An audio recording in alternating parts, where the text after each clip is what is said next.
Little Dale. Little Dale with the shenanigans. So we give praise, esteem, and honor to the Most High Yah, in the name of Yahushua HaMashiach this day. Let's get this John 5:39. Search the scriptures, for in them you think you have eternal life, and they which testify of me. And you will not come to me that you might have life. I receive not honor from men, but I know you, that you have not the love of Elohim in you. I come in my Abba's name, and you receive me not. But another shall come in his own name, him you will receive. How can you believe but receive honor one from another, and seek not the honor that comes from Elohim only? Do not think that I will accuse you. The Abba, there is one that accused you, even Moses, in whom you trust. But had you believed Moses, you would have believed me, for he wrote of me. But if you believe not his writings, how shall you believe my words? So we was looking at what we was looking at last night. Before we get to the crux, let's take a trip to Deuteronomy chapter 6 and verse 4. So that's streaming, right? Since the chat disabled. I don't know why the chat disabled, but it is. Ain't much I can do about that.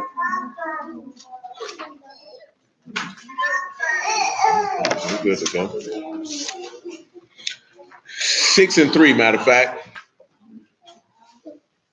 Say, hear therefore, O Yasharal, and observe to do it, that it might be well with you, and that you might increase mightily as Yahuwah, Elohim of your Abbas have promised you in the land that flow with milk and honey. Hear, O Yasharal, Yahuwah our Elohim is one, and you shall love Yahuwah your Elohim with all your heart, all your soul, and all your might. So he told you to hear. Now we're going to look at two different places, Jeremiah chapter 7, from Jeremiah chapter 7, Matthew 17, and from Matthew 17, John chapter 10.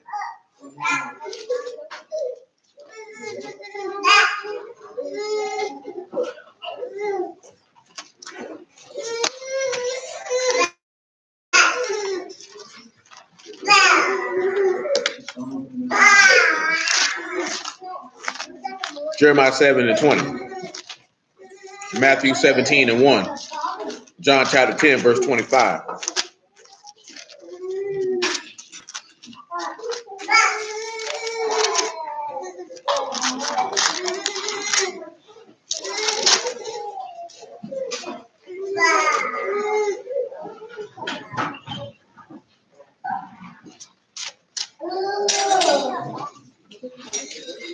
Matter of fact, make it 7 and 17. Jeremiah 7 and 17. See you not what they do in the cities of Yehuda and in the streets of Jerusalem? The children gather wood and the fathers kindle the fire. Why is that important that it say the children gather wood and fathers kindle the fire? What is he referring to? Do y'all have any idea what he's referring to? The children gather wood and the fathers kindle the fire. And oh dang, y'all can't answer.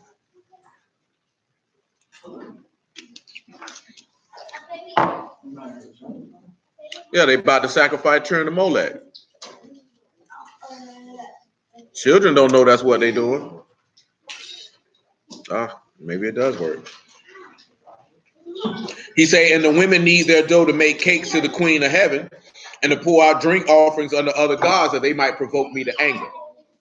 Do they provoke me to anger, saith Yahuwah? Do they not provoke themselves to the confusion of their own faces? See, this is what I was talking about the other day, right?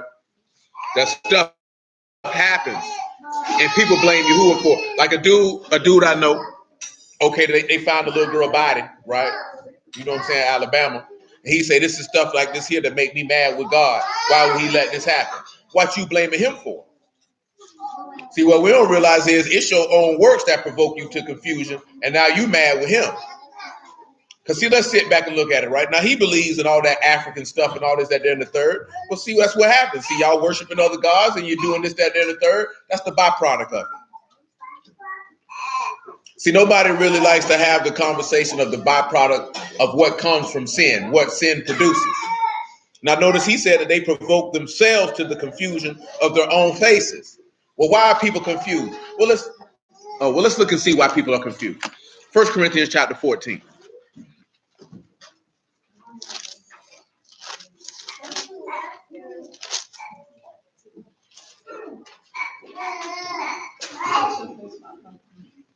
We talked about this a little while ago, but it's 14 to 33 real quickly. He said, for Elohim is not the author of confusion, but of shalom, as in all the houses of the saints. So let me ask you a question, right? When we look at something, right, you look at confusion. Confusion is what? Let me get the Hebrew word in Jeremiah. But what does confusion relate to? Who remembers what the word confusion defined in Greek was in this verse? Y'all can come back to Jeremiah. Chaos or disorder. You know what I'm saying? So when you turn around and you look at it, what he's telling you, he say you provoke yourselves to confusion. Let's see what it says. Let's see what the word confusion means for us here. Hey, Lodale. The word for confusion is boshet, and it's basically shame. So when he's telling you this here, it doesn't necessarily say, do they provoke me to anger? He say that they shame their own faces. We'll deal with that right now. It's used for confusion 7 times, but it basically means shame. You have Bat, Shan, and Tau. Bat, Shan, and Tau. That's what you got.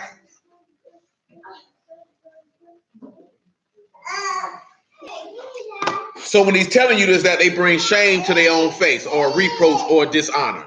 So it's not going to be confusion in the conventional sense. What they're doing is shameful. See, that's why he told you in Ezekiel that you are, in Ezekiel 36 to be specific, that you ought to feel shame for what it is that you're doing. You know what I'm saying? That's one of the reasons why people can't get nowhere, because they're not ashamed. You know what I'm saying? We talking about last night, right? Let's be serious, right? Niggas upset, mad with y'all because this little girl got killed. Ain't nobody seen this little girl body alive in 6-7 months. So you know what that tells me?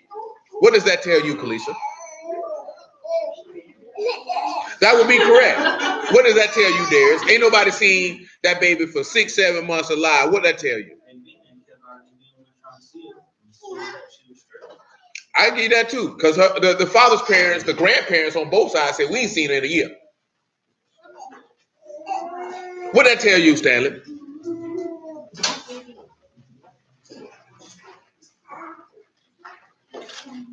I mean, it's just your honest opinion. There's no particular. Yeah, ain't nobody seen that little girl alive since April. They get November. Well, no, that ain't necessarily with people as a whole. You know what I'm saying? Because why would I know about that little girl if I don't know her family? She would just be another young child who I have no idea who exists. Just like it's people walking this city, they don't know Lil Dale exists. So they wouldn't be concerned about what happened with Lil Dale because they don't know him. So I wouldn't be mad at the public. What I tell you, ain't nobody seen that little girl for 7 months. What I tell you? What I say to you? Mother was not. What about you, Muffin? What did I say to you?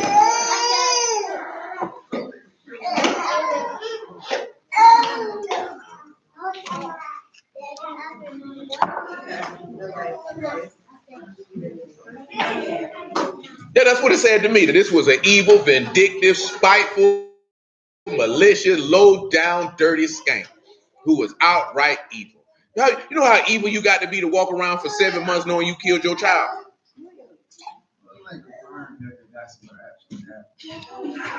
Yeah, I know she did it. You know why?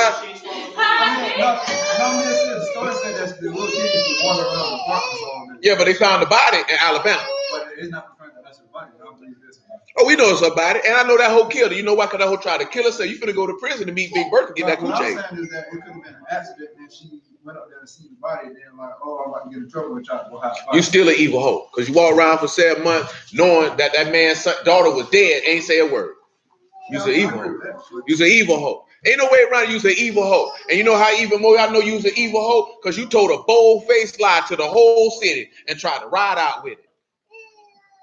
You knew that little girl was dead. You should have just hit somebody up the day it happened. Boy, Taylor dead. What happened? I don't know what happened. I think she got hit by a car. I wasn't home.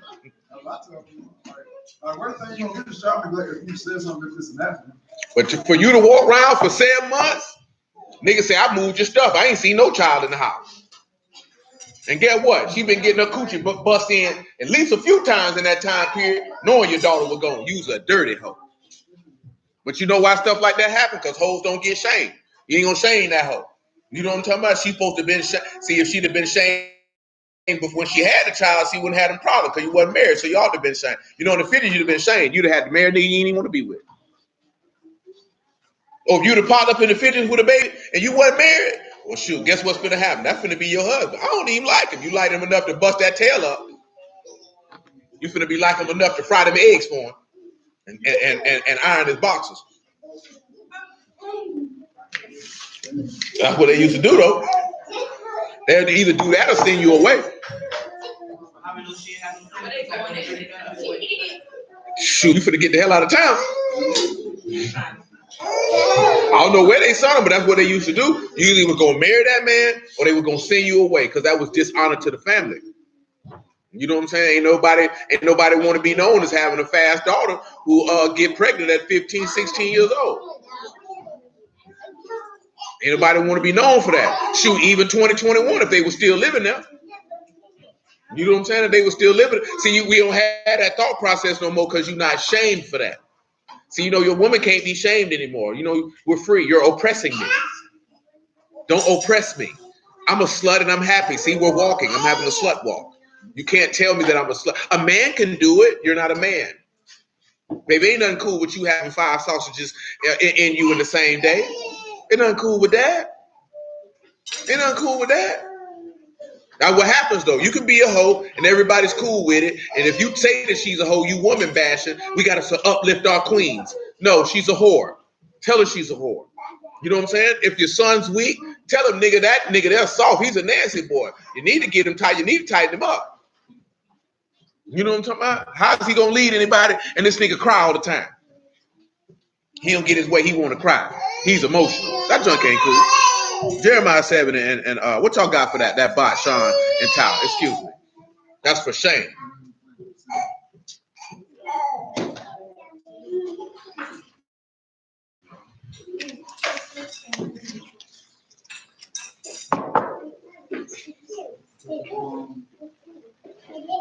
What you were saying, shame, what you said was in the bad sense. Oh yeah, that's definitely bad. Yeah, I was saying destruction. Destroyed by the sun. I give you that.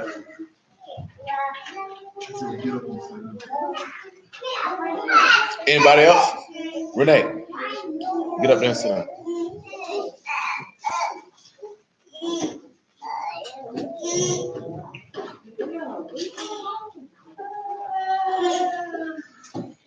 Remember, this is to bring shame.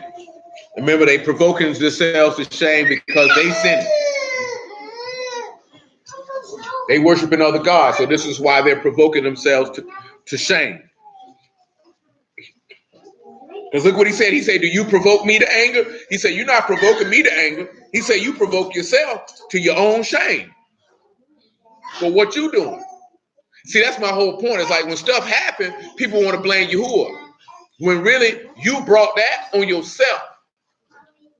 See, nobody likes to have that conversation. You cannot, and remember we were talking about that last night, like with them dudes who were casting out spirits.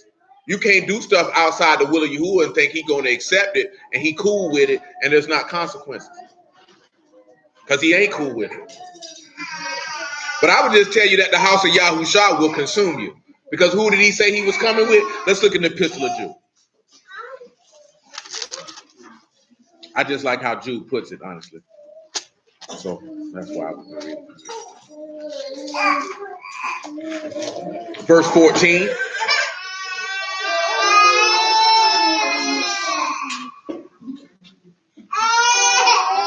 Mordecai, cut the shenanigans.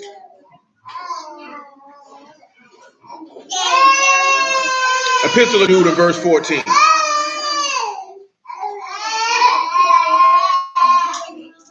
He said, Enoch also the seventh from Adam prophesied of these saying, behold, the Lord come with 10,000 of his saints to execute judgment upon all, and to convince all that are ungodly among them of all their ungodly deeds, which they have ungodly committed, and all their hard speeches, which ungodly sinners have spoken against him. These are murmurers and complainers, walking after their own lust, and their mouth speak great swelling words, having men's persons in admiration because of advantage. So we look at this here. These are people who are provoking themselves to their own shame. Their hard speeches, going after their own lust, murmuring and complaining, talking against Yahuwah. There was something else I wanted to get with that. Okay. Revelation 14 scroll. Boy, be quiet. Be quiet. Be quiet. Nobody hear all that crap. Ain't nothing wrong with you.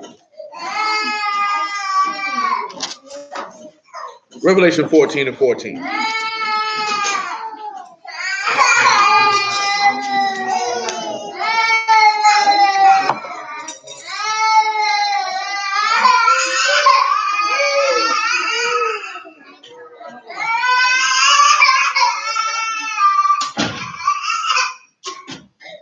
Mordecai shot out.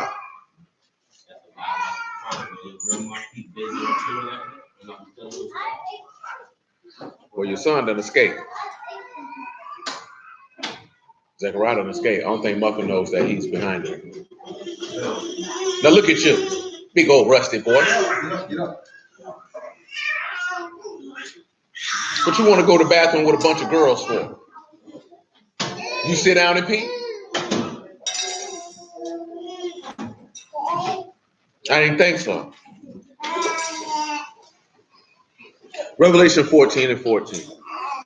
He said, look, and I behold a white cloud. Upon the cloud, one sat like unto the Son of Man, having his head a golden crown, and in his hand a sharp sickle. And another Malachine came out of the temple, crying with a loud voice to him that sat on the cloud, thrust in your sickle and reap, for the time has come for you to reap, for the harvest of the earth is ripe. And he that sat on the cloud thrust in his sickle on the earth, and the earth was reaped. Another Malachine came out of the temple which is in heaven, he also having a sharp sickle. Another Malachine came out from the altar, which had power over the fire, and cried with a loud cry to him that has a sharp sickle, saying, thrust in your sharp sickle, gather the clusters of the vine of the earth, for her grapes are fully ripe. The Malachine thrust in his sickle into the earth, and gathered the vine of the earth, and cast it into the great winepress of the wrath of Elohim. And the winepress was trodden without the city, and blood came out of the winepress, even unto the horse's bridle, by the space of 1,600 furlongs. Now, we read this verse last night, right? It's him going to preach the everlasting gospel to all the people in the earth, telling them to repent. And he told you what would happen to those who serve the beast. So when you begin to walk after your own hearts and your own lust, matter of fact, pause. Come to Deuteronomy 27.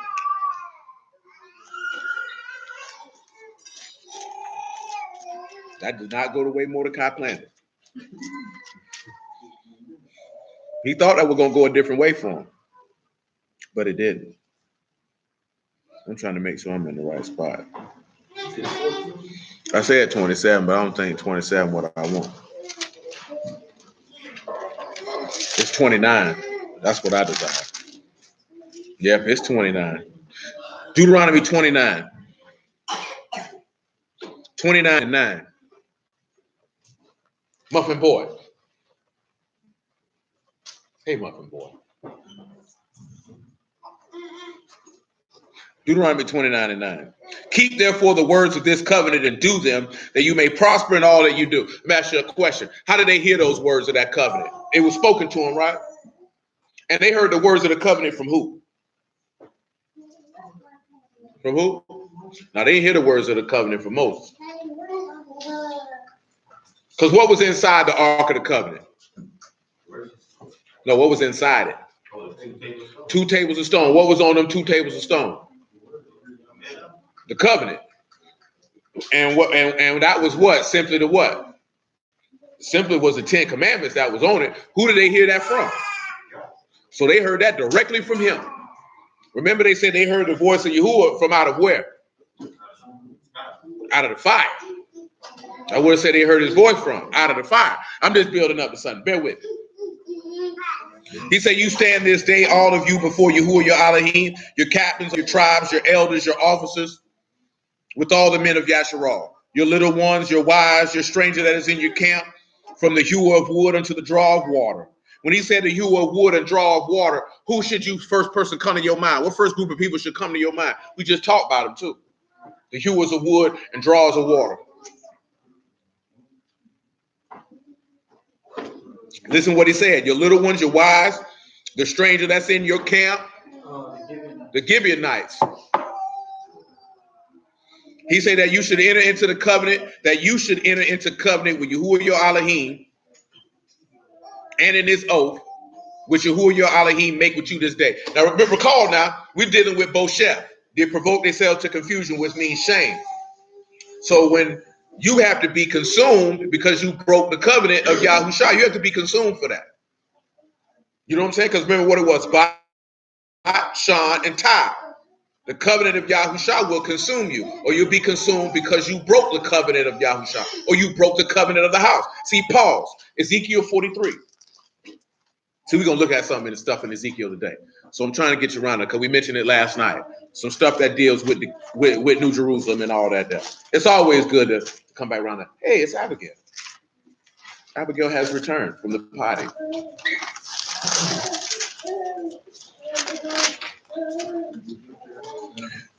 The book of Ezekiel, chapter 43 and verse 5. We're still holding Deuteronomy 29, and we will make our way to Matthew chapter 17. Still got to finish Jeremiah chapter 7 and then John chapter 10. The book of Ezekiel, make it chapter 43 and verse 3. Well, no, 43 and 5 is cool because 43 telling us something. 43 and 5. So the Ruach took me up and brought me into the inner court, and behold, the esteem of Yahuwah filled the house.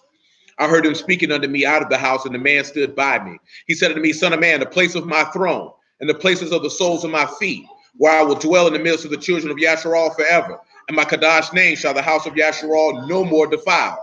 Neither they nor their kings by their whoredom, nor by the carcasses of their kings in their high places. That takes us back to what said Jeremiah 7 again. That's why I mentioned that last night. Like, we don't have really a lot to glory in when you talk about, yea, I'm an Israelite, because he said, you defile the place where I want to dwell at.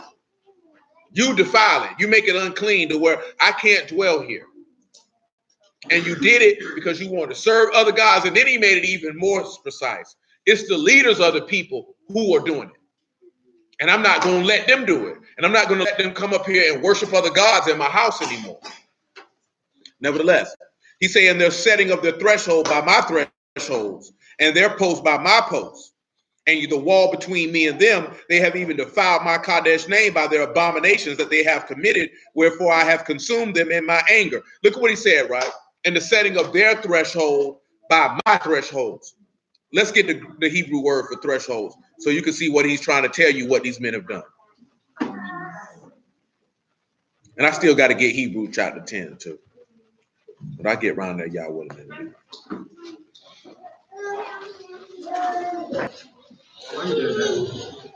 When we have the word threshold here, you have saf.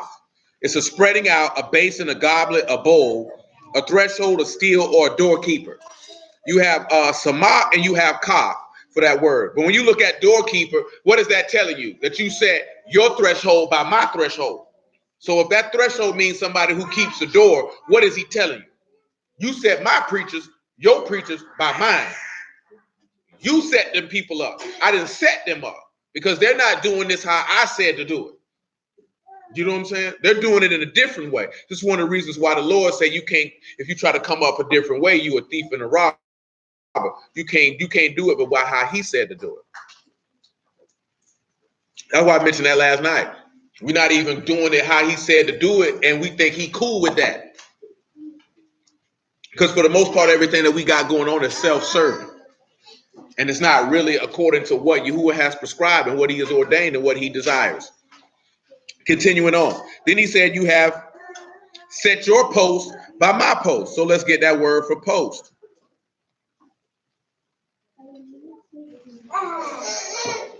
And that's doorpost and gatepost. What do you do at a doorpost and a gatepost? What you do at it? You keep watch over it, you guard it. Remember what did David say? He said, I would rather be a doorkeeper in the house of my Elohim than dwell in the tents of wickedness. So what is he saying? You done came in my house and you done set up people like that in my house. Pause. 2 Corinthians chapter 11.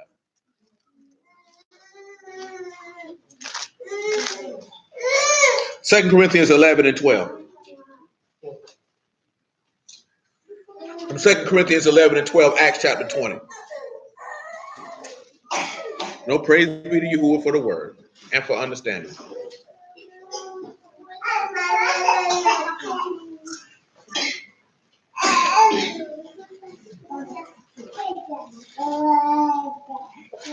Second Corinthians 11 and 12. But what I do, that I will do, that I may cut off occasion from them which desire occasion, that when they esteem, they may be found even as we. For such are false apostles, deceitful workers, transforming themselves into the apostles of a Mashal. So again, this is why we talked about that a little bit last night. And y'all know who was the first apostle again? Adam. So remember that somebody who said they're an apostle, they said they get direct revelation from Yahuwah. You know what I'm saying? Direct revelation from Yahuwah. It's a lot of people telling that bold face. I done seen women apostles. I just die laughing when I see that. I remember the first time somebody tried to explain to me about Mary Magdalene was an apostle because he told her to go tell his disciples that he rose from the dead. I said, just go get in your bed later. I said, that don't even make no sense, baby. I said, that don't make her an apostle. But she walked with him. That makes her a disciple. Nobody said a woman couldn't be a disciple. Do you even know what an apostle is? And it's a lot of people out here, Hebrew, and you know them niggas in Great Millstone say they're apostles? Nigga, how? Nigga, you walk around here with a literal, what's some things you used to hop around with? A potato sack. Them niggas walk around wearing potato sacks in the street. Them niggas we ran up down there, you remember them niggas from him and Pam? You was there. They apostles look like them, but older. So a nigga was like, that nigga. When he said, my master, you know when he said he was sitting here and he was saying his last name was Jackson, he was telling us he was an apostle. Because he said God's son. Anybody in the text who you see God's son in the text, whose son? If it wasn't somebody, and if it wasn't a man, yeah, I'm trying to think of a couple people. One, you got the prophet and kings, right? Who son him? Yahuwah son him. Because Yahuwah gave him what? Specific instructions. What did Amos say that Yahuwah said to him? When the king told him, don't prophesy here, Amos. What did Amos tell him? Y'all know what Amos told him. You remember what Amos told him? I never forget it from the first time I read it because it's hilarious to me. It was just funny. He said, prophet, don't prophesy here. He said, I'm not a prophet's son. He said, I was a gathering of sycamore fruit. He said, but Yahuwah plucked me up from the flock and told me, go feed this people Israel. So here I am. You know what I'm talking about? He said, Yahuwah's son. He said, if it was up to me, I'd be gathering sycamore fruit and watching cotton, not fooling with you niggas. You know what I'm talking about? He said, I had some other stuff to do. Because he said, I'm not a prophet, nor am I a prophet's son. That's what he told him. You know what I'm saying? I don't know what you talking about. But Yahuwah sent me around here, so I'm here. Who sent Moses? Yahuwah sent Moses. You know what I'm saying? You can say Yahuwah sent Aaron, but he only grabbed Aaron because Moses was with the shenanigans at the time. Why was Moses with it? Because he didn't want to do it. Not because he didn't want to serve Yahuwah, because he didn't want to deal with the people. Because his complaints was with what? Also, sometimes people sit back and look at, I'm not capable of doing this. But why wouldn't you? If Yahuwah know what you're capable of, you just don't know. You know, who sent Samuel? Yahuwah sent Samuel. You know what I'm saying? Even Samson, he sent Samson because these were men who were sanctified to him from the womb. He sent Jeremiah. So when you say that, you saying Yahuwah with you directly. That's a real strong claim. When you say that and you lying, guess what you done did? You done lied on Yah. That's why Paul said, if we say Yahushua rose from the dead and he ain't rise from the dead, then we lying on Yah. See, people don't look at it that way. If we preaching the gospel and we say Yahushua is the son of Elohim and the whole book is about him and this and this and this and it's not, we just lied on Elohim. We going to hell for that. You know what I'm saying? And dudes be always quick to my God put it on my heart to say this here. You lying on that man. That man ain't said nothing to you. Yeah, that come from your own heart. You know what he said? They don't the prophecy of deceit out of their own vain heart. That man ain't laid it on your heart to do none of that. Why could we say that? Because what dudes are saying he putting on their heart is not in the book. We said that nigga say, where's your Bible? I want Bible. That nigga is hilarious. You understand me? You know what I'm talking about? That nigga's comic relief. Even though he dealing with heavy matters, that nigga's comic relief. You know what I'm saying? I need Bible. My nigga Quad be like, let's hear a book, chapter, and verse, please. That's what you saying too. Call your verse. Call your book, please. You know what I'm saying? But y'all don't notice here because y'all done seen that there. Look how offended. I put it to you this way, then we'll move on. People who say they don't follow the book don't never seem to get offended when you're having a conversation about the book and you ask them for book, chapter, and verse. They'll be like, that's what I always heard. That's what I was told. That's not in there? Oh, no, that's not in there.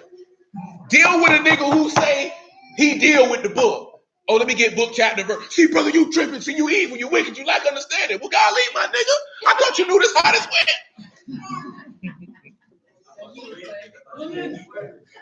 Oh, yeah, we hit that in a while. They don't like that. You know the niggas who say like that? Well, pull it then. You gonna get yours, Pete. You gonna get yours. That's what nigga used to do. Am I lying though? That's what nigga used to be. You gonna get yours, B. What you mean? If we say we followers of the way and you saying something, you supposed to already have book ready. You gotta go back home and study and look. Get your stupid butt out of here, nigga. You didn't know what you were talking about before you opened your mouth. I remember the first time I talked to my dog in Arkansas about the Lord being loose. He's like this. I say, bro, why would I even said that to you if I ain't had scripts on deck?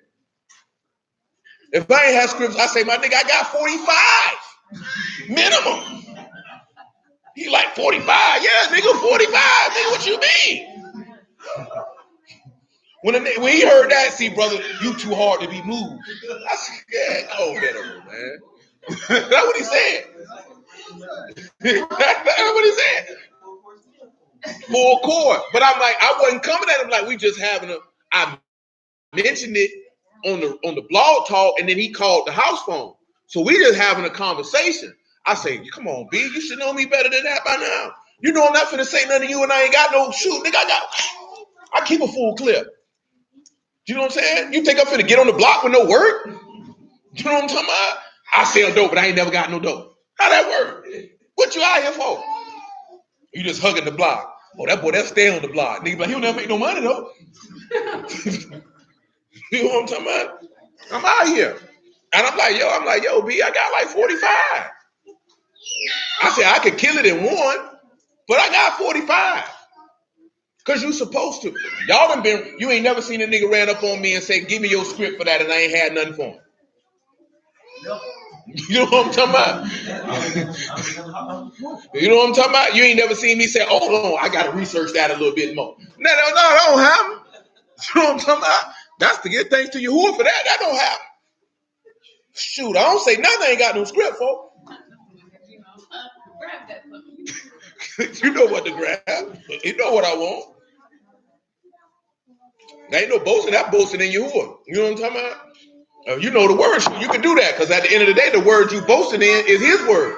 So who's getting exalted and esteemed? He is. Don't get mad at me because you don't know what you're talking about. That's your fault. But seriously though, you know the Christians and all that, or people who don't deal, they don't get mad when you ask them and say, bro, that's not in the Bible. It ain't. No, that ain't in there. Well, I never knew that, boy. That's what people told me my whole life. No, bro, that's not in there. They don't get offended. Run across a brook. That nigga get mad. Nigga, that book don't say that, you lying bastard, you. Nevertheless, verse 13 again. He say, for such a false apostles, deceitful workers, transforming themselves into the apostles of Hamashiach, and no marvel, for Hashatan himself is transformed into an angel of light. So what is he telling you? Pause. What does the book say an angel is? What does he say their office is, I should say? It's in the book of Psalms, and it's reiterated in the epistle of the Hebrews, that what angels are, their number one main purpose. They are messengers, but they have a number one purpose. They're ministers to the heirs of salvation. That means they're servants to the heirs of salvation. So if he can say his workers, that Hashatan transformed himself into an angel of light, what is light? The word is light. So he's trying to transform himself to be a minister to the heirs of salvation with the word, but in reality, he bringing darkness. That's why I mentioned that last night on, I don't care how long these Hebrew niggas been doing nothing. It's what they're doing congruent to what's in the book. Because I can't spend my time worrying about a Christian. I don't deal with them. I already, go ahead. You say ministers of the air, you saying like they serving? They serving the inheritors, which we're going to be dealing with this afternoon. They're serving people who have already been ordained to inherit the kingdom of Elohim. I was thinking that shows like in Revelation, like that's why he got the 7 other keys on him. Yeah, they for the ministers. Their job, angels' pure job is to serve the heirs of salvation. That's why you see an angel pop up to Abraham. That's why you see an angel pop up to Jacob. That's why you see one pop up with Samson. That's why you see one pop up with Yahusha. And every time they popped up, they were there to serve. Even with Lot, when they popped up, they were there to serve. Because these men are inheriting everlasting life in the kingdom. And that is the angel's number one job. Second to that, a close second, you might can say 1B is to be a messenger. But even in that bringing that message is to serve. It was the same with Daniel. It's to serve. Protect all that. That's a part of service. Whatever you need me to do, that's what I'm going to do. You know what I'm saying? And that's their job. And he's trying to transform. He seeks to transform himself that he is a servant of everlasting life. Because remember, Elohim is life. So he's trying to transform himself that he is a servant of Elohim, and he's not.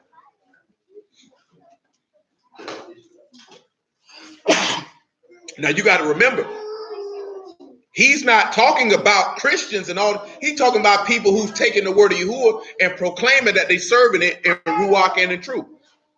He said, therefore, it is not a great thing if his ministers also be transformed as ministers of righteousness, whose end shall be according to their works. So then you have to look at their works. Do the works line up with the word? Because if they're an apostle of Mashiach, then they have to be sent to do what the apostles were doing. So we see that most people nowadays are not doing anything close to what the apostles were doing. So this is not even a hard determination to make. Nevertheless, what was that, right? Ezekiel 43. We still got Jeremiah 7, Matthew 17, John chapter 10.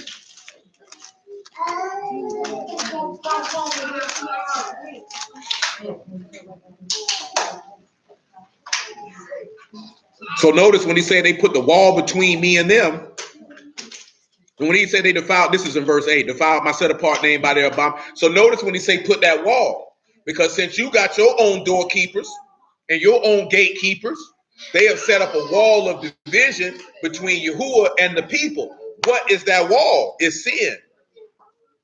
Because what did he say in Jeremiah? He said if they would have heard and marked my word, then they would have turned every man from his evil way. Nevertheless, verse 9, now let them put away their whoredom and the carcasses of their kings far from me, and I will dwell in the midst of them forever.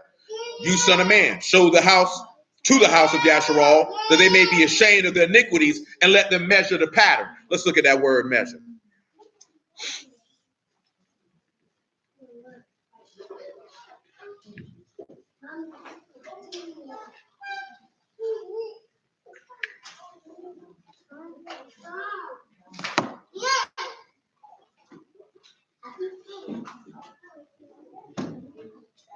The word is madad.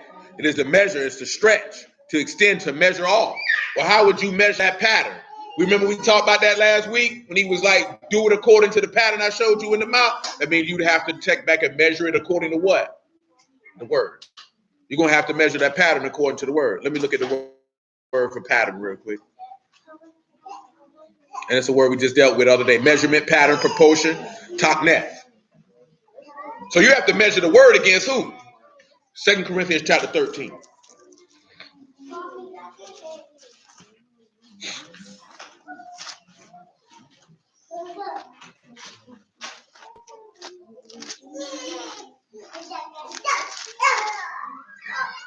Second Corinthians 13 and 3. Make it verse 1. Number 1, get from out of that and find yourself a chair to sit in. This ain't Showtime at the Apollo, nor American Gladiators. Come here. You little boy. You too. Come on.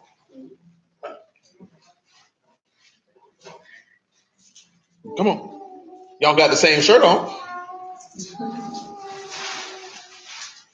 Very well then. This is the third time that I'm coming to you. In the mouth of 2 or 3 witnesses shall every word be established. Look at what Paul telling them. He said this is what he said this is. He said this is the third time I had to come. That means this witness done been established because I done told you. So you just know you're gonna catch whatever you catch. He said, I told you before and foretell you as if I were present. The second time, and being absent now I write to them, which heretofore have sinned, and to all other that if I come again, I will not spare. Since you seek approval of Mashal speaking in me, which to you ward is not weak, but is mighty in you. He say, for though he was crucified through weakness, yet he lived by the power of Elohim. See, and that's what I was telling y'all about the other day. See, the suffering that he took, people look at it as that's weak. See, I'm telling you right now, I've been said this here. It's a lot of niggas gonna go straight to hell because they gonna fight the persecution of Elohim and they gonna go to hell. And when they stand before him, because they can feel like they had to be so macho and so masculine and so tough, and he gonna say, you thought my blessing was not worthy of you to partake in. Because you deemed yourself unworthy to suffer for the word of Elohim. Imagine, and again, you have an example of that in the text. What happened when they came for him? Y'all know what happened when they came for Yahushua? What happened?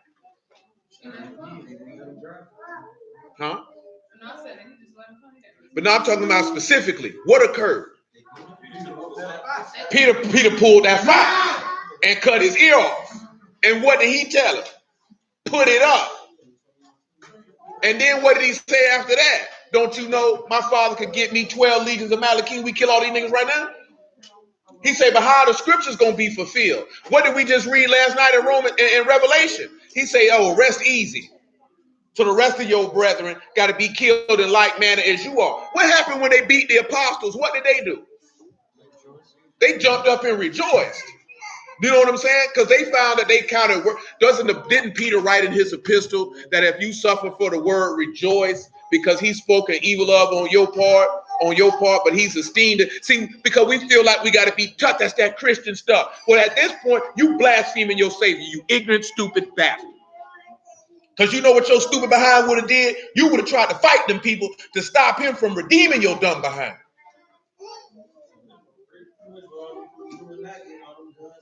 Ain't nothing wrong with it. You know what I'm talking about? But ain't none of them really going to be persecuted for the word anyway. Because they got it in their mind that they're going to be persecuted for being Israel. What did we read last night? He said that they were killed for the word of Elohim and the testimony that they held. You know what I'm saying? He said, Yahushua said repeatedly, you will be hated by, let's just get that Luke chapter 6. He said, you'll be hated by all men for my name's sake. These boys ain't walking around talking about Yahushua at all. So don't know about niggas hate you because you a douchebag. When they can go to war and they all gonna die and they all gonna go to hell. I remember a long time ago, man, my man Horatio, he was like, boy, if you get locked up, we're gonna come get you out. I said, don't you come get me. I said, you leave me right where I'm at. He said, no. I said, no, if you open up the cell doors and break me out, I ain't gonna leave. He said, no, you can't do. I said, boy, if the Lord saw fit for me to go to jail for his word, what I look like letting you set me free. I'll stay right here. I'm willing to take it. It's for the Lord. You ain't gonna get my name wiped out of heaven because you niggas feel like that's what you want to do. This ain't no Rambo movie, sir. 6 and 23. Or 6 and 22. He said, blessed are you when men shall hate you, and when they shall separate you from their company, and shall reproach you, and cast your name as evil for the Son of Man's sake. Rejoice you in that day, and leap for joy. Behold, your reward is great in heaven, for in like manner did their fathers unto the prophets. How many times you seen anybody in the book persecuted for the word fight back? What did Stephen do? And the thing is, and this is my point when I say this, if Yahuwah is with you, you can call on him and he will smash them people.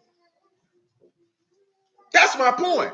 It's not like, oh, you got more power than these people could ever comprehend because the living Elohim is with you. And in order for him to be esteemed, you'll rather die for his name's sake and his word than for that power to be unleashed on them people. That's the point. That's what Yahushua was trying to convey to Peter. I could call for 12 legions of Malachim right now, smash all of them. They can't even comprehend the power I got. Do you understand how many legions of angels that is? We can't even fathom one legion. This man said 12, one for each tribe. Elisha, he opened the eyes of somebody who saw the Mount King. Saw them all around there. They was humble. They ain't even know. He was like, they with us now. They right here the whole time. You got to remember there's things that are seen and there's things that are unseen. You know what I'm talking about? If you remember right, angels are heirs to the minister of salvation. They be right there the whole time. When Satan came at the Lord and told him to jump off that thing, he said, what he said? The angels will stop. They right there. That's their job. That's their job. You know what I'm saying? So if you down with Yahuwah and he hear your cry, he could send her right off the top. These niggas is dead. So you have power. But see, niggas don't think like that because they don't trust Yahuwah. So they don't even realize the power that they have. That's why Paul made that statement. He was crucified through weakness, yet lived through the power of Elohim. Because it looked like weakness to you. It looked like weakness to you. But the power of Elohim caused them to rise. And see, them niggas not going to get up. See, pause, Hebrews 11. No, niggas might not agree with it. Don't make you weak. Don't make you a coward, this, that, there, and the third. It's do you trust Yahuwah or not, you big dummy. Because you can have all them guns and do all that fighting and still go to hell, and you're going to be wondering why you there. Because that's not my will, son. I didn't tell you to do that. You should have took that bullet to the brain. You should have went to that jailhouse. What he told you in Revelation 2, the devil will grab some of you and cast you into prison and try you, but be faithful unto death. He didn't say fight it. He said be faithful unto death.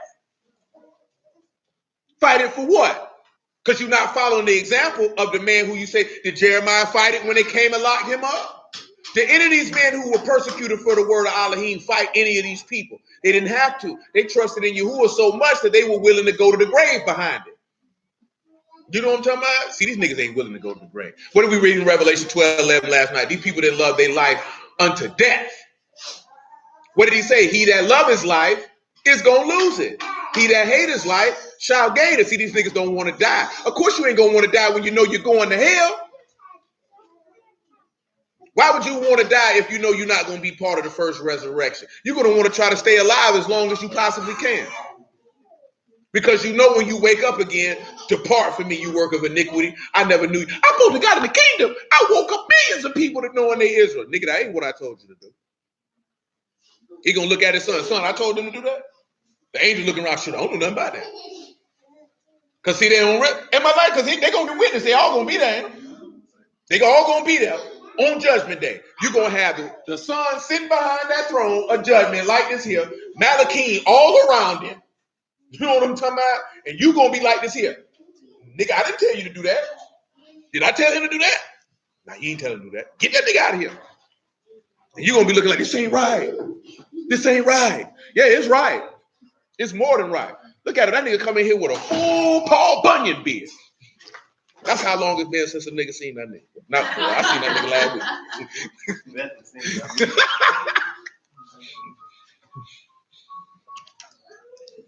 That's when I seen that nigga last week. Where I was going at? Hebrews 11.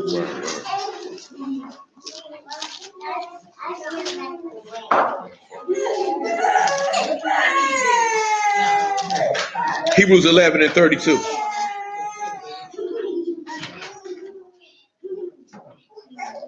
Little muffin boy, come here. You with the shenanigans, muffin boy. You sit here. You just be a muffin. You broke your chin? You got cuts everywhere, son. Hebrews 11 and 32.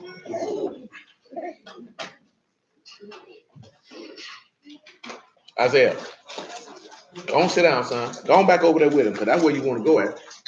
Go on around there with him. Abigail. Isaiah, that don't mean play with him. You stay where you supposed to be. Little muffin boy. Go on, sit down over there with your parents. You all right? 11:32. Hebrews. He said, what shall I more say? For the time shall fail me to tell of Gideon, of Barak, of Samson, of Jephthah, of David and Samuel, and of the prophets, who faith subdued kingdoms, wrought righteousness, obtained promises, and stopped the mouth of lions, quenched the violence of fire, escaped the edge of the sword. Look at what it said. Out of weakness were made strong. Waxed valiant in fight, turned to flight the armies of the aliens. Women received their dead raised to life again. Others were tortured, not accepting deliverance, that they might obtain a better resurrection. Others had a trial of cruel mockings and scourgings, yea, more, over bonds and imprisonment. They were stoned, they were sawn asunder, were tempted, were slain with the sword. They wandered about in sheepskins and goatskins, being destitute, afflicted, and tormented, of whom the world was not worthy. They wandered in deserts and in mountains and dens in the caves of the earth. And these all, having obtained a good report through faith, received not the promise. Elohim having provided some better thing for us, that they without us should not be made perfect. So they didn't get what you got. They got it later. But notice what it said with some of those men. That doesn't mean that there won't be situations where Yahuwah stamped men fighting.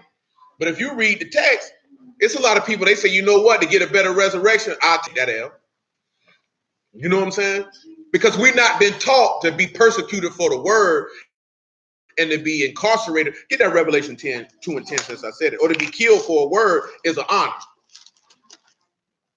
Because if you get killed for the word, that means Yahuwah holds you in the same regard as he holds his only son. Because he saw fit for his own son to be persecuted and killed, did he not?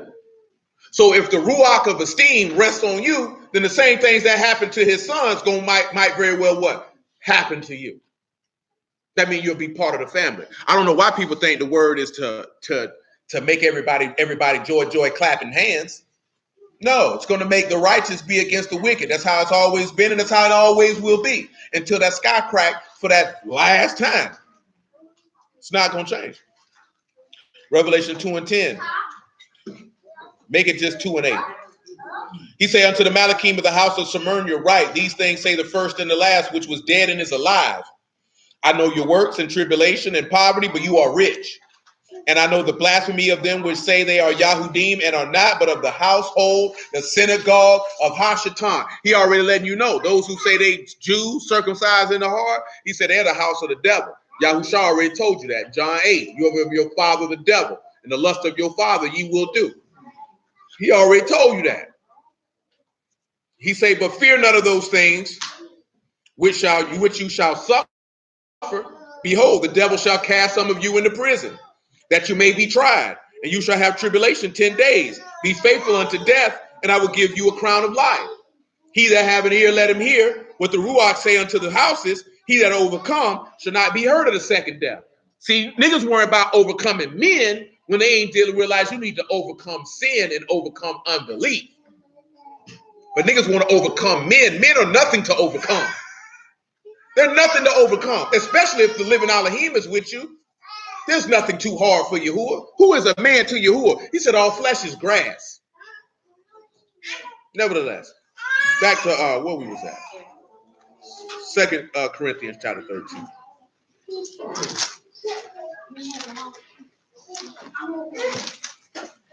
We're in verse 4. He say, for though he was crucified through weakness, yet he lived by the power of Elohim. For we also are weak in him, but we shall live with him by the power of Elohim towards you. So if they're weak in him, that means that these men are humbled in him. They're carrying themselves like he carried themselves. Yahushua was the strongest man to ever walk this earth. He was the most warrior to ever live, and he did not conduct himself in that fashion. You know what I'm saying? He didn't have to tell nobody nothing about nothing, because he already knew he had the power to kill every single solitary person in front of his face. You know what I'm saying? He didn't have to do that. Do that for what? If I know I got Yahuwah with me, why do I need to do that? I'm not here for that. He said, examine yourselves whether you be in the faith. Prove your own selves. Know you not your own self, how that Yahushua HaMashiach is in you, except you be reprobates. But I trust that you shall know that we are not reprobates. Now I pray to Elohim that you do no evil, and not that we should appear approved, but that you should do that which is though we be as reprobates. You know what he said? He said, I pray that you don't do no evil, not that we can be approved. Because they were talking about to him about proving that he was an apostle. They were trying to say, prove to us you an apostle. And you can see that I can prove it to you, and I'd have done it 3 times already. You know what I'm talking about? But nigga, I genuinely don't care. Because I'm finna tell you niggas about yourself. You know why he feels that way? Because if you secure in Elohim, why do you feel the need to have to prove your place in him? I don't need to prove my place in him. Prove it to you niggas for what? He said, for we can do nothing against the truth, but for the truth. For we are glad when we are weak and you are strong, and this also we wish, even your perfection. He says, so I'll be weak in you, because you know why? Because people expect you to be this strong, overpowering presence, and this, that, that, and the third. And when Paul came through, he wasn't like that. Same thing they expected with Yahushua. They thought he was going to be like David and kill everybody. And when he came through, he wasn't like that.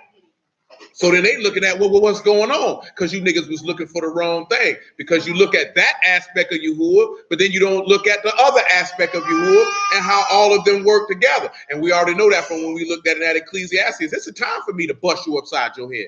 And it's a time for peace. And we done already went through that. We're in a time of peace right now. We're not in a time of war. We're only in a time of war if you look at it in the spiritual aspect. And that's war for souls. You know what I'm saying? But nobody don't want a war for souls, though. They just want a war for numbers. We're in a war for souls. Because the adversary, remember what he said about Peter? Satan has desired to have you and sift you as wheat. He said, but I prayed for you. He said, when you're converted, strengthen your brethren. See, we didn't all, now why would Satan be after Peter? Because he already know Peter's name written in heaven. Same way Satan was after Job. You know what happens when you take down the strongest person? Because what did Yahushua say about Peter? This the rock. He gonna build his house. So wouldn't the adversary want to take down the foundation of the house? Because if I can tear down the foundation of the house, guess that's what's gonna cause everybody else to do. Lose their faith.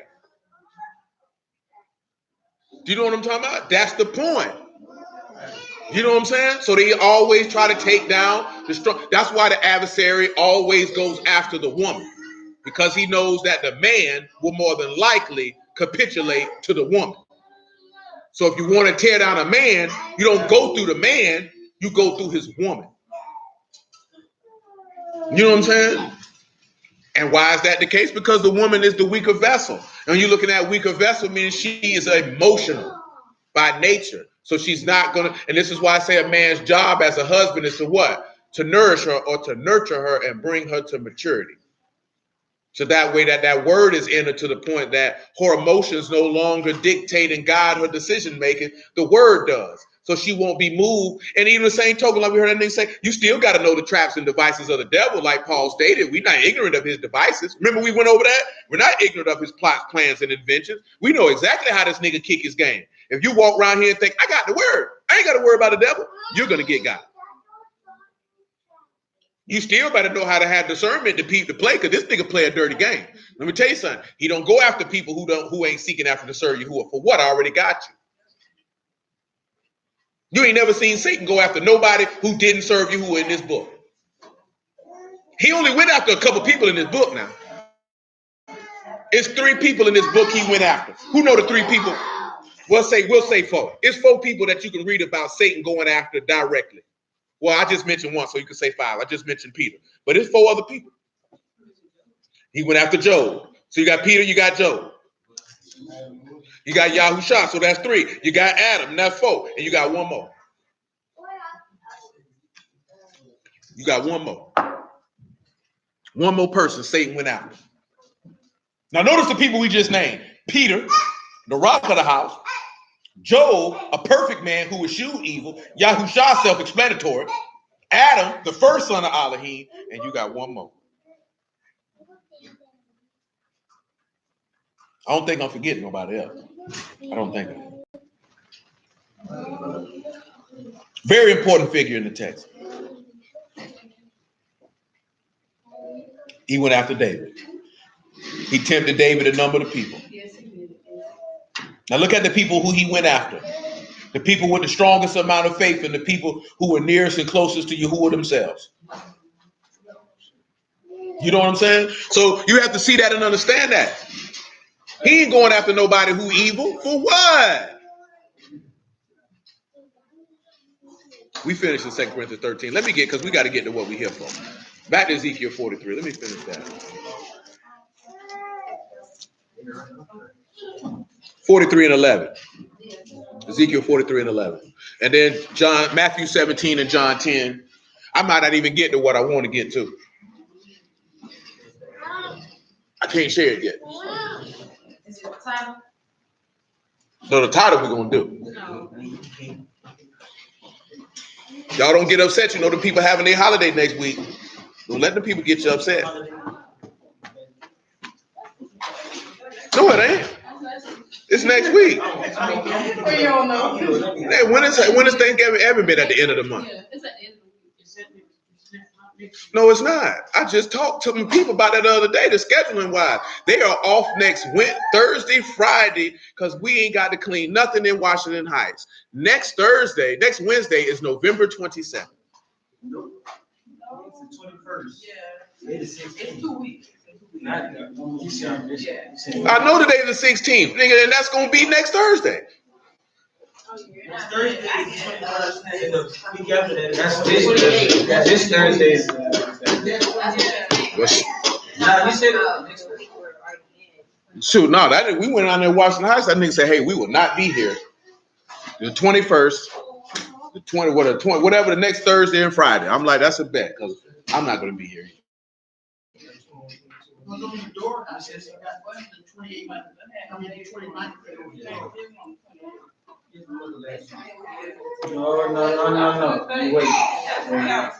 Wait. Yeah, because shoot, that nigga got us scheduled to be out there on the 27th. And I'm like this here. If y'all not gonna be, I'm talking about in Washington Heights.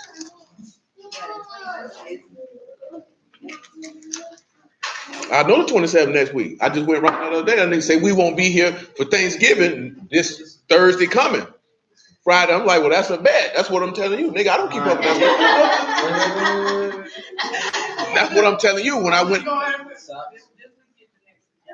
what I'm saying? I'm not wording you anything. I'm telling you a conversation I had with another human being. No, there was no confusion because I'm telling this nigga, yo, I'm on the schedule for the 20th. That nigga said, oh, we're going to be gone for Thanksgiving Thursday, Friday, and Saturday of this week coming. I said, well, that's a bet. Y'all got your holiday coming, huh? Good for you. You know what I'm saying? Well, clearly that nigga was mistaken because when I looked on that thing said November 27th. I said, that's good for me because I have 2 projects going. And I'm like, how these niggas going to be scheduling me to do all this stuff and you niggas finna take a holiday? Because I'm not going to be here. Not because I don't want to be here, because I'll come get that bread. But my employees will not show up. You know, I still got to go to Nocatee. I got an old folks home to do. I have no time for the shenanigans. Nocatee is not that far. It's right down Phillips Highway. Actually not. Just jump on 295 and ride. Get off on Phillips Highway. If something too far, that means you don't want no money. Nigga screaming too far, you're lazy bastard. Cause about that paper, you're going to get on your horse. Shoot. You don't know what you be making. Shoot. That's how you lose out on paper. I don't want to go around there. It's too far. You don't know who around there. Just imagine how you niggas, it's too far to lower around there. Now you done missed out on salvation. That was gonna happen with a lot of people. It's too far. You say, okay, don't you worry about it. You done missed out. Make that far. You done missed it. They said they were giving out living bread around here. They said you were just 5 minutes too late. Dang. They said you gotta wait another 10 years. 43 and 11 though. He said if they've been ashamed of all that they have done, show them the form of the house. Pause. We'll come back later. He said they've been ashamed. He said do what to them? Show them the form and the fashion thereof and the goings out thereof and the comings in thereof and all the forms thereof and all the ordinances thereof and all the forms thereof and all the Torahs thereof and write it in their sight that they may keep the whole form thereof and all the ordinances thereof and do them. When we're going to deal with that, we'll come back and deal with that. He's telling them to show them Yahushua at this point. and show him everything you got to do to dwell in him. And if you don't want to do it, don't even worry about it. He said, this is the Torah of the house upon the mountain. The whole limit thereof round about shall be Kadash, most Kadash, because this is the Torah of the house. So, like I said, y'all we'll come back to that. To dwell in Yahusha, well, it's got to be exactly how he said, because he said this place here is most set apart. You won't come around here and do what you want to do. Come over here to Matthew 17. I can still get it all together. Matthew 17 and 1. From there, John chapter 10, and then from there, 1 Kings chapter 19.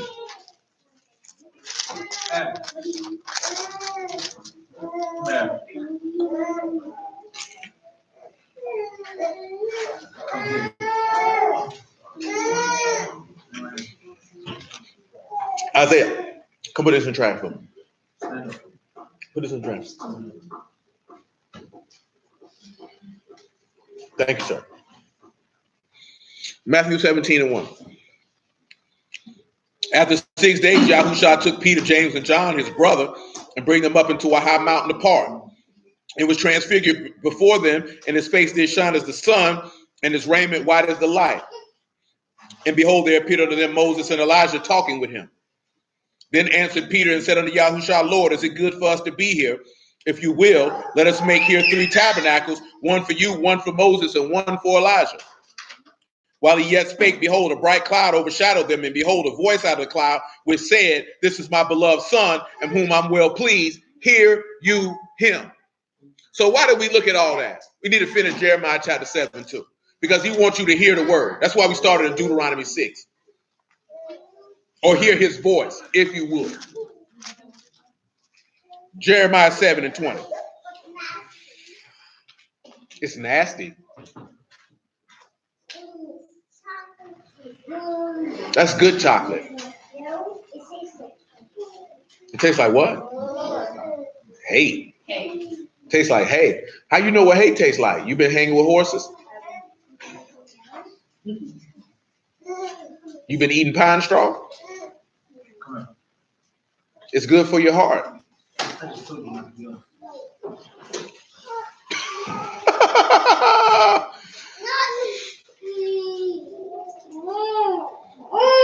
Jeremiah 7 and 20. He said, Therefore, thus saith Yahuwah Elohim, behold, my anger and my fury shall be poured out upon this place, upon man and upon beast, upon the trees of the field, upon the fruit of the ground, and it shall be burnt and shall not be quenched. Thus saith Yahuwah of hosts, the Elohim of Yasharal, put your burnt offerings unto your sacrifices and eat flesh. For I spake not unto your fathers, nor commanded them the day that I brought them out of the land of Mizraim concerning burnt offerings and sacrifices. But this thing commanded I them, saying, Obey my voice, and I will be your Elohim, and you shall be my people, and walk you in all the ways that I commanded you, that it might be well with you. But they hearkened not, nor inclined their ear, but walked in the counsels and imagination of their evil heart, and went backwards and not forward. Let's go back to Deuteronomy 29, because I didn't finish that neither. Notice that he said, what did they walk in? The imagination of what? Their evil heart. That's what we see right now. When he say imagination, your plots, your plans, your devices, the things that you think of and esteem. That didn't come from you, that came from you. Where we start that in Deuteronomy 29? We started in verse 12. No, that's verse 12. That you should enter into covenant with Yahuwah Elohim and to his oath with Yahuwah your Elohim make with you this day. That he may establish you today for a people unto himself. That he may be unto you a Elohim, as he said unto you, as he swore unto your fathers, to Abraham, to Isaac, and to Jacob. Neither with you do I make this covenant and this oath, but with him that stand here with us this day before you, who are Elohim, and also him that is not here with us this day. For you know how that we have dwelt in the land of Mizraim, and how we came through the nations which you passed by. You seen their abominations, their idols, wood and stone, silver and gold, which are among them. Lest there be among you a man or woman or family or tribe, whose heart turn away this day from you, who are Elohim, to go and serve the gods of these nations. Lest there should be among you a root that bear gall and wormwood. And it come to pass when he hear the words of this curse, that he bless himself in his heart, saying, I shall have shalom, though I walk in the imagination of my heart, to add drunkenness to thirst. Yahuwah will not spare him. Then the anger of Yahuwah and his jealousy shall smoke against that man. All the curses that are written in this book shall lie upon him, and Yahuwah shall blot out his name from under heaven. And Yahuwah shall separate him unto evil out of all the tribes of Yasharal, according to the curses of the covenant that are written in the book of the Torah. Now, what is the point of that? You walking in your own heart, saying I can do what I want, even though you heard the word, and the word said don't do this, and you say I'm going to do it anyway, and Yahuwah going to bless me for it, which is what you see our people doing a lot of. And not just most Christians don't walk around talking about God going to bless me after they heard the word. They ain't heard no word. These niggas hear the word and say, nah, I'm going to do it like this. And y'all going to bless me. That man say he going to blot your name from under heaven. He'll blot your name right out the book. See, that's a hard one right there. But see, that go back to what we were looking at with Bosheth, with bringing confusion or shame. Hebrews 10 and 25, because I almost forgot that one, but I remember it. And what is all that coming from? Not hearing or knowing the voice of Yahuwah. Do you know what I'm saying? A lot of people don't know Yahuwah's voice when they hear it. You have to be able to know Yahuwah's voice and the voice of the adversary. I got a homegirl. She posted one day. She said, some people say that the Holy Ghost sound like your voice. He said, well, my voice be cussing me out. So I need another spirit because this spirit ain't holy. I said, this nigga is stupid. You know what I'm saying? But because she had just hollered at him the other day, like, I know I ain't doing what I'm supposed to be doing. And I know that it ain't right. And I don't want to be this Christian who say, follow the Bible, and then I don't follow it. But it was just funny because she said, my Holy Ghost be cussing me out. I say, yeah, your spirit going off on you. Your inner man telling you you are a dummy. You know better. That's right. Hebrews 10 and 25. Or 26. He said, for if we sin willfully after we have received the knowledge of the truth, there remain no more sacrifice for sins, but a certain fearful looking for of judgment and fiery indignation, which shall devour the adversaries. He that despised Moses' Torah died without mercy under 2 or 3 witnesses. How much sore punishment suppose you shall he be thought worthy who have trodden under the foot of the son of Elohim and have counted the blood of the covenant wherewith he was sanctified an unkadash thing and have done despite unto the ruach of grace. He said, what you think you're going to get? Remember, and you know why we read it? What did we read last night? He said it's a strange punishment for what? The workers of iniquity. It's a strange punishment for them. You ain't never seen nobody get burned alive continually and not be consumed, but can feel the pain. There's a weeping and gnashing of teeth. That's a strange punishment. I ain't never seen nothing like that before. Notice that he used to say certain things. We done seen strange things this day. John chapter 10, verse 25. Then 1 Kings 19. Because the last part of what the video's named is very easy. It's not that difficult to run through. Who can dwell with everlasting burden? Say, Dale said, I can't dwell with it. Ain't that right, Dale? I see them two teeth. Look, Dale. Now you want to look serious. Now you want to smile. Ain't nobody. You ain't fooling nobody, little Dale. You ain't fooling nobody, little Dale. 10 to 24. Then came the Yahudim round about him and said unto him, how long do you make us to doubt? If you be the anointed one, tell us plainly. Yahushua answered, I told you and you believe not. The works that I do in my Abba's name, they bear witness of me. But you believe not because you're not of my sheep, as I said unto you. My sheep hear my voice and I know them and they follow me. 1 Kings chapter 19. See, we looked at all the what we looked at for this first hour and 13 minutes to establish the fact of you need to know Yah's voice. That's why we looked at the part with the apostles, the false apostles, or look what Paul was talking about if you looking for my apostleship towards you, then you would need to look at Yahushua. If you look at Yahushua, then you would see that with me and all these type of things they went through because those people didn't know Yahuwah's voice. Because it's not Yahushua's voice you hearing, it's Yahuwah's voice. Because all he did is he get a decree, he give it to the son give it to the Ruach give it to you. That's how that rolls. And at the end of the day, basically, Yahushua gave it to you. You know what I'm talking about? Because they all agree in one. That's why when I see people like, I baptize you in the name of the Father, the Son, and the Holy Ghost, I never understood that once I dealt with the word. You don't see nobody baptizing nobody saying all that. When you see them in the text, what they baptize people in. We did read it last night. You've been baptized in the name of Yahushua? You don't receive the Ruach? No, we were baptized in John. He said, what? I got no time. I baptize you in the name of the Father, the Son. See, if they knew the law, they wouldn't do that. You know why they wouldn't do that? Because the name of Yasharal was on 3. Joseph, Ephraim, and Manasseh. And they all agree in one. There's no need for that. It's just Joseph now. Or you can sit back, it's just Israel now. All y'all want. Everybody's in agreement. Ain't got no time to be saying all that. Baptize you in the name of Yahushua, go about my business. That's too much verbiage. Ain't got time to talk. It'd be simple stuff. It'd just be stuff that you could tell that people don't know the word.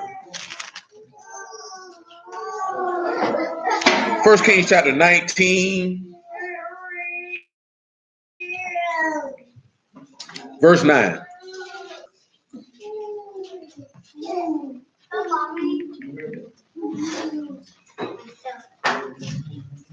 First Kings 19.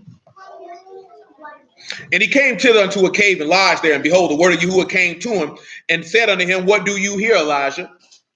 He said, I've been very jealous for Yahuwah Elohim of hosts.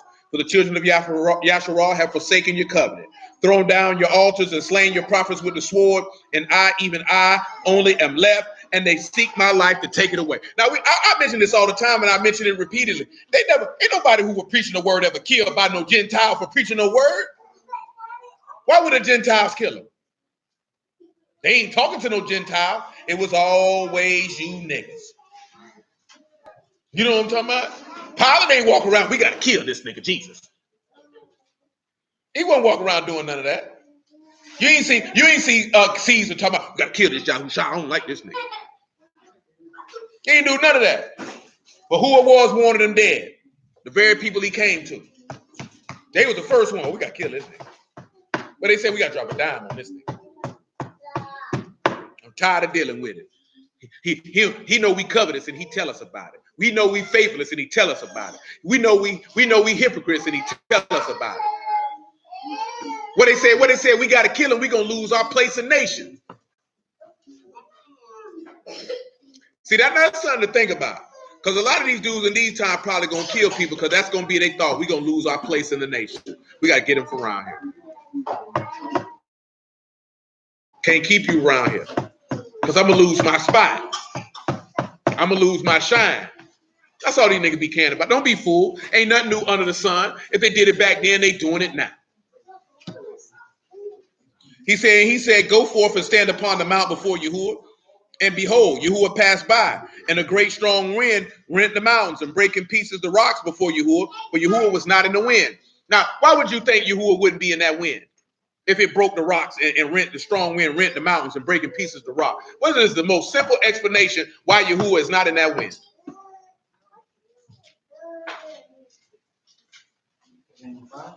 No, because it's destructive. What did Yahushua say but the adversary was coming to do? To steal, to kill, and to destroy. It's destructive. Why would Yahuwah come to you and destroy? That doesn't make no sense, especially someone who's accepted of him. Because Elijah's accepted of Yahuwah.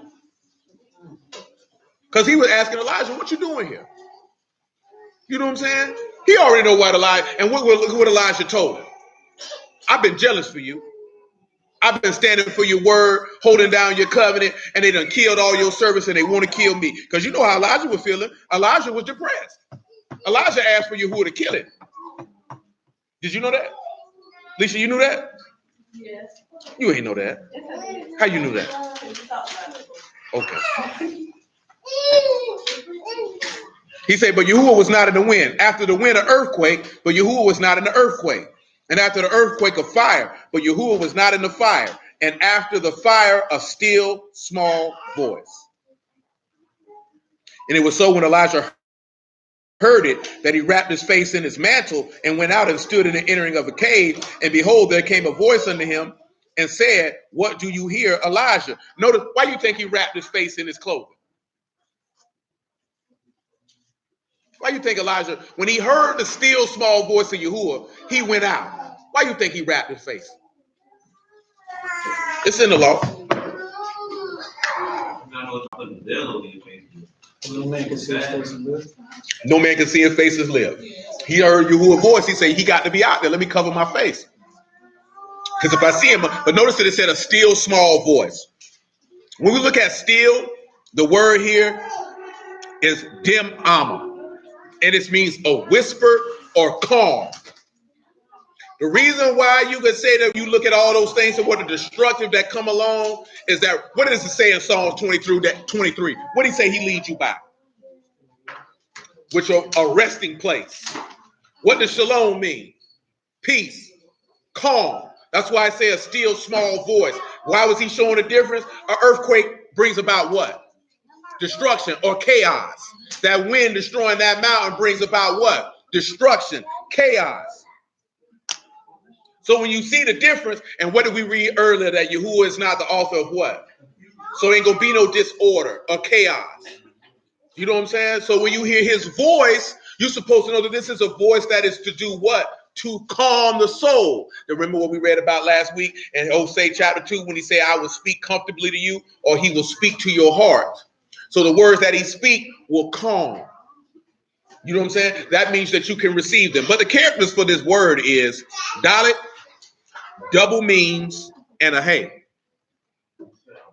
Dalet, double means, meaning two means, and a hey.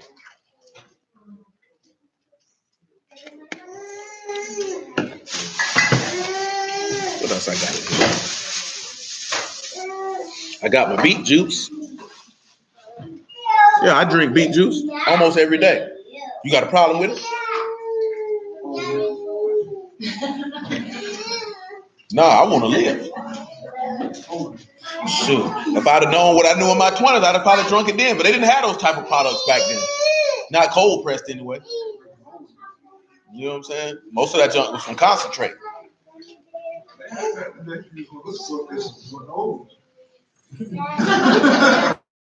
No, I mean back then I was smoking. I didn't even go to the grocery store. Right. I mean it wasn't because. No, it was because shoot, I was selling drugs, so nigga eating dandy burgers. You don't want to miss the block.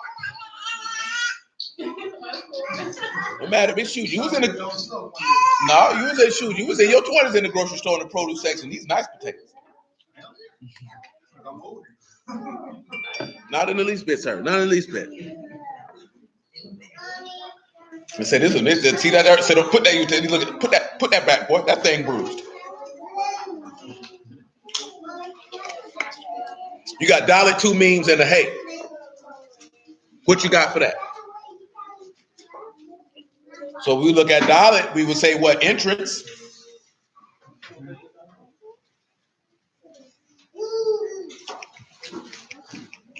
So you take that hey and give it and make that Yahusha. Take that blood, want no chaos, you're going to use water and you're going to use blood. You're going to use both of them. And you can see how Yahusha's blood gives you, it allows the Ruach to enter. Because just water, chaos, and blood. So because remember, right, it's a still calm voice. So in order for his word, for Yahusha, because Yahusha's blood, because without the blood, there's no covenant. The new covenant is the Ruach HaKodesh. That is in reality your what? Your inheritance. You understand? That's your inheritance. That is your possession. Remember he said it's your father's good pleasure to give you the kingdom. It's already yours. That's your inheritance. Remember, right? Because we have to pause now. What was the inheritance of the first covenant? It was the land. You know what I'm talking about? That was your possession. What did he promise you on the second one? He didn't need to promise you the land that was already yours. What does the word say? I'm gonna make a covenant, not like the covenant I made with your fathers when I brought them out of the wilderness. What covenant did he make with them when he brought them out of the wilderness? He said, I give you this good land with flow with milk and honey, did he not?